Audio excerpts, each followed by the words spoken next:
Apat na letra ngunit napakahalaga. Isa sa pinakaimportanteng tao sa akin, sa iyo at sa ating lahat. Kaya ganun na lang natin kamahal ang ating lola. Dahil paano nga bang hindi natin mamahalin ang isang mapagmahal, maaruga, matiisin, maalalahanin, pati nga ang pagiging masungit at mahigpit niya, minahal din natin, di ba? Dahil alam natin na ginagawa niya yun kasi gusto niyang matuto ang bawat isa sa atin. Pero bilang apo, lahat ng iyon ay naiintindihan ko. Dahil gayon din ang ina ko sa akin. Lahat ng paghihigpit, pagsusungit ay may rason kung bakit. At marami pa yan sa magandang katangian na meron ng ina. Malamang, kung iisa-isahin ko sa inyo ay hindi sapat ang isang araw upang maipakilala ko sa inyo ang aming ina. Ang malinaw lang sa puso't isip ko ay kung gaano ko kamahal at kung gaano kahalaga sa akin ang lola. Sa totoo lang, hindi ko alam ang bukas na wala sa piling ng aking lola. Hindi ko maintindihan kung bakit hindi ko malagyan ng kasunod ang talatang ito. Maraming araw, maraming oras, maraming minuto, maging Pasko, bagong taon ang lumipas. Hindi ko mawari kung bakit nasa dinami-daming salita na meron ang mundong ito ay wala akong maisip na mga letra upang matapos ang aking talata. Ngunit ngayon alam ko na kung bakit. Alam ko na kung bakit hindi ko na magawang sundan ang aking talata. Kasi, inang, iiwanan mo na pala kami. Pero bakit? Bakit sa ganitong paraang ibinigay ng langit? Hindi ko maisip kung bakit dahil hindi ko inakala na ang pangyayaring ito ay hinihintay upang masundan at mabuo ang tulang ito. Ngayong araw na ito, sama-sama nating inaalala ang mga nakalipas. Masaya man o malungkot, dahil ito ang mga panahon kung kailan tayo mas tumatatat at nabubuo. Sabi nga sa kanta, ang nakalipas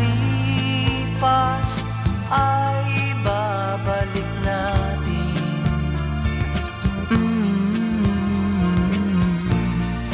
Papaalala ko sa'yo. Alam ko sa panahon na ito nagdadalamhati tayo.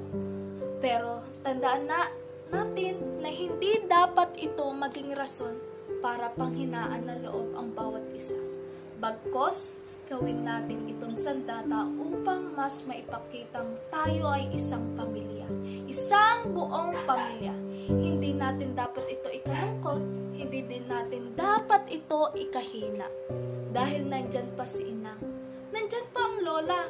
Hindi naman siya nawala eh. Iwanan ba naman tayo ng lola? Hindi man natin siya nakikita pisikal, hindi man natin siya makasalamuha ng araw-araw nating buhay. Ngunit sa puso't isipan ng bawat isa ay siguradong hindi siya mawawala kailanman. Kaya sa anumang araw nagigising tayo, maaari pa nating ipadama ang pagmamahal natin sa Kanya. Sa simpleng pagdarasal at pag-alaala, malaking bagay na iyon para sa Kanya. Maraming masayang bagay ang dapat nating alalahanin para ipagpatuloy ang buhay. May lumisan man na isa na pinakamahalaga sa atin, pero kung sama-sama natin itong alalahanin ay hindi siya mawawala kailanman. Si inang ang isa sa mga dahilan kung bakit ang pamilya natin ay matibay pa sa bato.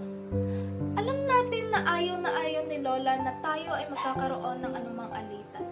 Maliit man o malaki, doble ang sakit na kanyang nadarama sa tuwing nakikita niya na mayroong hindi pagkakaintindihan ang bawat isa sa atin. Kaya sana ngayon, kahit wala na siya sa ating tabi, ay huwag natin hayaan na galit ang umiral sa ating mga puso. Bagkus ay mas pagtibayin pa rin natin at mas mapalakasin pa ang apoy ng pag-ibig sa ating mga puso. Dahil yun lamang ang tanging hiling ng ating mahal na ina. Oo nga't wala na ang lola.